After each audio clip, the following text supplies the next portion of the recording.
कौन सा जादू किया है खातून पे? प्यार किया है, जादू क्या करना। शादीशुदा के साथ शुरू हो गए? प्यार क्या देखता है, बस 3 माह के बाद उसके मियाँ को पता चल गया था, तो मैं फिर पिस्टल लोड किया।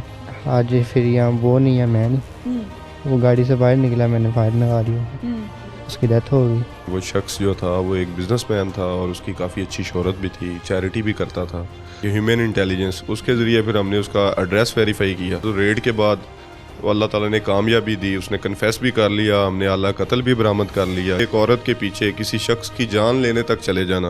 अस्सलामुअलैकुम, डिजिटल नई बात के साथ मैं हूं आपकी मेज़बान तहमीना शेख। इस टाइम मैं मौजूद हूं थाना मॉडल टाउन में, जहां पर अत्थर साहब, जिनकी उम्र 50 से 52 साल है, अपना नॉर्मली बिजनेस करते हैं, काम करते हैं। अपनी रूटीन के मुताबिक अपने बिजनेस से वापस घर अपनी किया स्पोर्टेज पर तशरीफ़ लाए।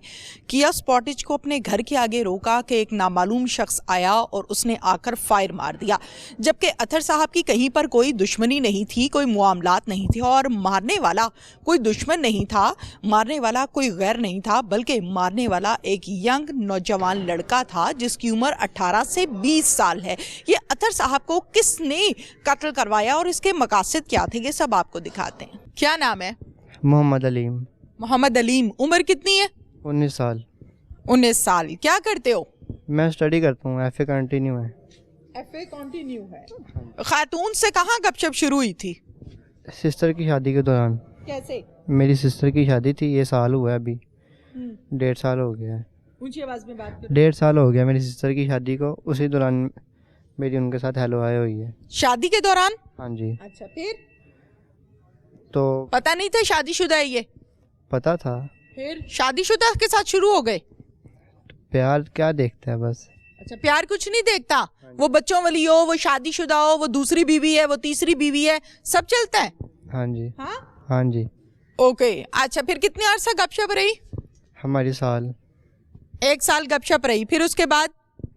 तो गपशप हमारी 3 माह सही चलती रही है, हम मिलते भी रहे हैं बाहर, डेट वगैरह। क्या डेट वगैरह भी हमने की है। अच्छा, कहाँ की है? पार्क में, और कहाँ करनी है। फिर? तो 3 माह चलता रहा, 3 माह के बाद उसके मियाँ को पता चल गया था। फिर उसने हमें फ़ोन पे पकड़ लिया था, हम बात कर रहे थे। उसका मियाँ खाता पीता आदमी, किया स्पोर्टेज में फिरने वाला आदमी, जिंदगी की आसाइशें देने वाला आदमी, तुम 18-20 साल के लड़के, तुमने कौन सा जादू किया है खातून पे? बस प्यार किया है, जादू क्या करना। क्या कुछ उसको क्या दिलासे देते थे? आखिर क्या बातें होती थी कि वो तुम्हारे चक्कर में अच्छे तरीके से फंसी? प्यार करता था मैं उसे। कौन सा प्यार करते थे जो मियाँ ने नहीं किया? बस हाँ? पता नहीं, बस मैं तो अपने प्यार ही मैंने किया, और तो मैंने कोई जादू नहीं किया। उसको दिलासे भी दिए थे उसको? शादी करना चाहता हूँ मैं उससे। उसके मियाँ की बुराइयां बैठ के करते थे उसके साथ? नहीं, बुराइयाँ क्या करनी है उससे। बताती होगी ना, दुख सुख, हर मियाँ बीवी में झगड़ा होता है, तुम्हें कहानी सुनाती होगी। नहीं नहीं। हाँ? अच्छा, फिर? डिस्कस नहीं करती थी अपनी पर्सनल लाइफ। फिर? मैं उससे प्यार करने लग गया था, वो करे ना करे पर मैं उसे करता था। फिर? तो उसके मियाँ ने मुझे फ़ोन पे पकड़ लिया बात करते हुए, उसके घर में उसको मारा, मुझे फ़ोन पे धमकियाँ दी कि मैं तुम्हें छोड़ूंगा नहीं, तुम्हारे दिन थोड़े रह गए हैं, मैं ज़रा काम में बिज़ी हूँ, मैं फारिग होऊंगा और मैं निबड़ लूँगा। ये उसके अल्फाज थे। आपने क्या कहा आगे से? मैंने कुछ नहीं कहा, मैंने फ़ोन बंद कर दिया था। फिर क्या, खामोश रहे, वाक़या कुछ नहीं हुआ, कोई मामलात यानी कि गर्म नहीं हुए, सरगर्म नहीं हुए।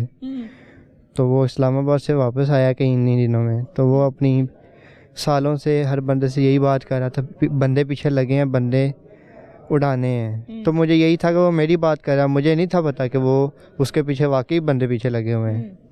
सालों से जो गुफ्तगू होती थी वो तुम्हें कौन बताता था? मुझे जाहिर है वो रिश्तेदारी थी हमारी। साले आके आपको बताते थे? डिस्कस होती थी तो पता चल ही जाता था ना फैमिली में, ठीक है, कि फलाने के घर ये चल रहा, फलाने के घर ये चल रहा, होता ही है ना फैमिली में। फैमिली का मतलब क्या होता है, तो बस बातें पता चलती थी। तो मुझे यही था वो मेरी बातें कर रहा है। ओके। मेरे अंदर खौफ सा बैठ गया था, मैंने कहा अगर मैंने कुछ स्टेप ना उठाया तो उसने उठा देना है। तो मैं फिर पिस्टल लोड किया, तो मैं चला गया हूँ। मैंने कहा मैं आज फिर यहाँ वो नहीं है, मैं नहीं, चला गया हूँ। जैसे उसकी गाड़ी आई है वो गाड़ी से बाहर निकला, मैंने फायर लगाई उसे, उसकी डेथ हो गई। फिर कहाँ भागे? फिर मैं घर आ गया था। फायर मार के घर भाग गए? हाँ जी। बाइक किसकी थी वो? बाइक मेरी अपनी थी। और पिस्टल किसका था? पिस्टल भी मेरा था। पिस्टल भी आपका था। उस शख्स के कितने बच्चे हैं? नहीं, कोई बच्चा नहीं है।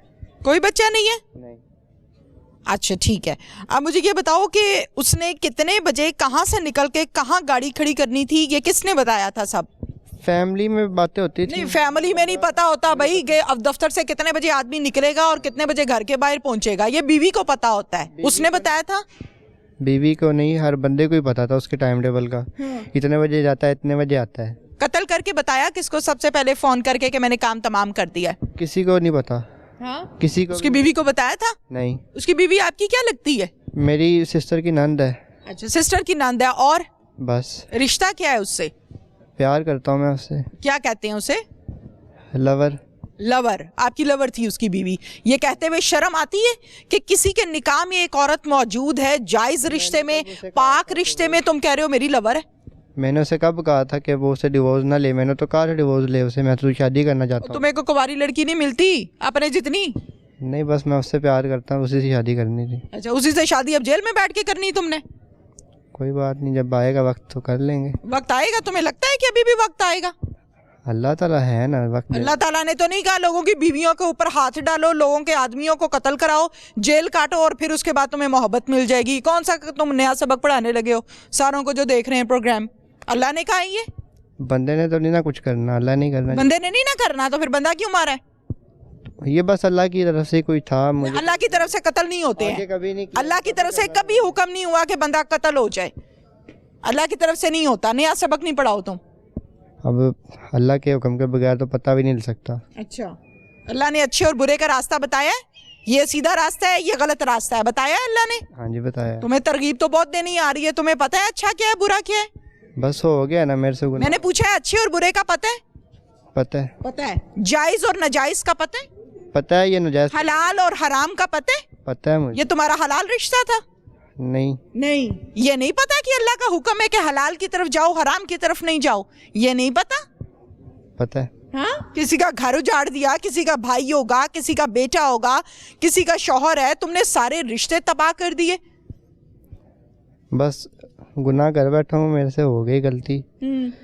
मैं मारना नहीं चाहता था, बस मुझे खौफ लेके बैठ गया था कि उसने मार देना। पुलिस को फोन करते ना, 15 को कॉल कर देते, भाई इस बंदे से मुझे डर लग रहा है, पैसे वाला है तो क्या हुआ, कानून की गिरफ्त से दूर थोड़ी है। नहीं, बहुत से पैसे वाले कानून की गिरफ्त में आए। पैसा सब कुछ छुपा देता है। क्या होता है? पैसा सब कुछ छुपा देता है। पैसा सब कुछ छुपा देता है। उसकी बीवी तो ना छुपी तुमसे? वहां तो तुम बड़े कारीगर हो। वहाँ उसकी बीवी क्या छुपनी? उसने नहीं तुम्हें कभी कहा मैं तो किया स्पोर्टेज में बैठ के जाती आती हूँ, तुम्हारे पास तो है ही नहीं गाड़ी शाड़ी? नहीं कहा? नहीं। मोटरसाइकिल पे बैठ के फिरते थे उसके साथ? हाँ जी। हाँ जी।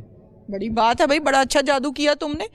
पुलिस इस हवाले से क्या कहती है, पुलिस से बात करते हैं। मेरे साथ इस टाइम मौजूद हैं SHO Model Town Abuzar Amjad Khokhar साहब, जिन्होंने इस केस को न सिर्फ हैंडल किया बल्कि तमाम की तमाम कार्रवाई, रेड्स और उसके बाद तमाम के तमाम जो एस्पेक्ट्स मिलते रहे, जो शकूक व शुबहात मिलते रहे, उनको ट्रेस करते हुए मुल्जिमान को गिरफ्तार किया। और इनका ताल्लुक ऑपरेशन विंग से है। ये बड़ा एक प्लस पॉइंट है कि नॉर्मली हम जो सॉल्व केसेस देखते हैं वो हम इन्वेस्टिगेशन की तरफ देखते हैं, लेकिन ऑपरेशन विंग का एक बड़ा अहम किरदार होता है जिसमें अबूजर साहब ने अपना कैरेक्टर अदा किया। इनसे बात करते हैं। अस्सलाम वालेकुम। जी वालेकुम अस्सलाम। अबूजर साहब, शॉर्टली कहानी सुनाइए, आपको मालूम कैसे हुआ, कहानी शुरू कहाँ से हुई? देखें, एक ब्लाइंड मर्डर था, तो ब्लाइंड मर्डर को ट्रेस करने के लिए आपको बहुत ज़्यादा मेहनत की ज़रूरत होती है। जब मैं मौके पे पहुंचा, मैंने देखा, हालात देखे कि वो शख्स जो था वो एक बिजनेसमैन था और उसकी काफ़ी अच्छी शोहरत भी थी, चैरिटी भी करता था, तो उसकी कोई डिक्लेयर्ड एनिमिटी नहीं थी कि जो कह सकें कि इसकी उसके साथ दुश्मनी थी। तो एक ब्लाइंड मर्डर हो गया हमारे लिए। तो उसके बाद जब हमें एक सीसीटीवी मिली जिससे हमें ये पता चला कि एक मुलज़म आया बाइक पे, वो इंतज़ार करता रहा और फिर उसको शूट करके चला गया। अब उधर से आगे हमने केस को चलाना था। ज़ाहिर बात है, टेक्निकल डाटे के बगैर तो इस तरह के केसेस को आप सॉल्व नहीं कर सकते। तो मेरी नज़र में तो मकतूल का हर रिश्तेदार और मकतूल के रिलेटिव्स और मकतूल के दोस्त मेरी नज़र में वो सस्पेक्ट थे। उनको फिर मैंने 1 बाय 1 क्लियर किया। जब 1 बाय 1 क्लियर किया तो एंड पे फिर हमें एक लीड मिली। मकतूल की जो सेकंड वाइफ थी वो इसमें इन्वॉल्व थी। जब हमें लीड मिली तो हमारा एक सस्पेक्ट सामने आ गया, जिसको फिर हमें उसको ढूंढना और उसको स्ट्रीमलाइन करना कि ये हो सकता है हमारा कातिल हो सकता है, तो ये एक बड़ी मुश्किल घड़ी थी। अब हमने जब उसका एड्रेस वगैरह लिया तो एड्रेस भी उसका फेक था। अब वो एड्रेस मिल नहीं रहा था कि वो रहता किधर है। फिर उसको हमने जो मैनुअली एक जो आप कहते हैं कि ह्यूमन इंटेलिजेंस, उसके ज़रिए फिर हमने उसका एड्रेस वेरीफाई किया। जब एड्रेस वेरीफाई करने के बाद हमने रेड किया, तो रेड के बाद अल्लाह ताला ने कामयाबी दी। उसने कन्फेस भी कर लिया, हमने आला कत्ल भी बरामद कर लिया। जिस बाइक पे वो कत्ल की वारदात उसने की थी वो बाइक भी रिकवर हो गई। जो कपड़े पहने हुए थे उसने जिस कलर के, वो कपड़े भी हमने उसके घर से रिकवर कर ली। ये जो कत्ल है, मुझे जो लगता है आजकल की जो यंग लॉट है, जो यंग जनरेशन है, वो बहुत ज़्यादा डी ट्रैक हो गई है। और डी ट्रैक वो देखें, कोई उसके डिफरेंट महरक़ात हो सकते हैं। लड़की हो सकती है, नशा हो सकता है, या कोई कंपनी इस तरह की हो सकती है, पैसे हो सकते हैं। तो जब वो डी ट्रैक होते हैं तो फिर वो फ्रस्ट्रेशन में, जुनूनियत में इस तरह के स्टेप्स लेते हैं। इसको जस्टिफाई तो बिल्कुल नहीं किया जा सकता, लेकिन ये एक अवेयरनेस की ज़रूरत है। हमारी जो यंग लॉट है पाकिस्तान में, अब देखें सबसे ज़्यादा जो है वो यंग लोगों की आबादी है। तो हम इसको यूटिलाइज़ नहीं कर रहे, बल्कि हमें डिवास्टेशन की तरफ ये लेके जा रही है। जिन मुल्कों में यंग आबादी नहीं है वो उनको इनकी कदर का पता है, जैसे जापान जैसे मुल्क हैं। तो अभी जो यंग लॉट है ना, ये काफ़ी डी ट्रैक हो चुकी है। अब एक लड़की के पीछे, एक औरत के पीछे किसी शख्स की जान लेने तक चले जाना, कोई उसकी विजिबल एनिमिटी नहीं है, कोई वो उसको मतलब शायद हार्डली को एक दफ़ा ज़िंदगी में मिला भी होगा या जानता भी नहीं होगा, तो उस बंदे को ऐसे को मार देना, उसके घर की दहलीज पे मार देना है, मेरे नज़दीक तो ये बहुत बड़ा एक उसने जुर्म किया। और फिर मेरे लिए ये एक चैलेंज था कि मैं जिस इलाके में पोस्ट हूँ एज SHO, तो मेरे एक एरिए में वो आके घर के बाहर टारगेट करके किसी बंदे को मार जाए और मैं वो मुलज़िम पकड़ने में नाकाम रहूँ। और मेरे अफसरान की भी यही पॉलिसी है। मैं ख़ास तौर पे DIG ऑपरेशंस अफजाल अहमद कौसर साहब हैं, मेरे SP हैं, SSP ऑपरेशंस हैं, CCPO साहब हैं, सारे अफसरान जितने भी हैं, ये इनकी बड़ी मुझे सपोर्ट रही है। जो लॉजिस्टिक और जो भी रिसोर्सेज मुझे चाहिए थे वो प्रोवाइड किए गए। उनके अंदर रहते हुए जब काम किया तो अल्लाह ताला ने कामयाबी दी। मुलजिम आपने गिरफ्तार कर लिया? जी जी बिल्कुल। ठीक है। मुलजिम के इस खातून के साथ कोई ताल्लुकात थे? जी ज़ाहिरी बात है, मुलजिम और खातून के ताल्लुकात थे, तो इस हद तक नौबत CDRs वगैरह के जरिए चेक हो गया, कंफर्म है? जी जी बिल्कुल। बिल्कुल ठीक है। और आला कत्ल में क्या आपने बरामद किया है? पिस्टल है या कुछ और है? 30 बोर पिस्टल है और साथ उसकी एमुनिशन है, गोलियां हैं चंद। बिल्कुल ठीक जी है। जी। और मुलजिम इसको कन्फेस भी कर रहा है? मुलजिम ने तो उसी टाइम मौके पे कन्फेस कर दिया था। इस केस को सॉल्व करते हुए कितने दिन लगे? देखें, केस तो बहुत टफ था, लेकिन अल्हम्दुलिल्लाह क्योंकि हमारी डायरेक्शन ठीक चल रही थी तो हमने ये 3 दिन में केस सॉल्व कर दिया। Thank you very much. जी थैंक यू। अल्लाह। इसके साथ ही नाजरीन, अपनी मेज़बान तहमीना शेख को इजाज़त दीजिए। अल्लाह हाफिज़।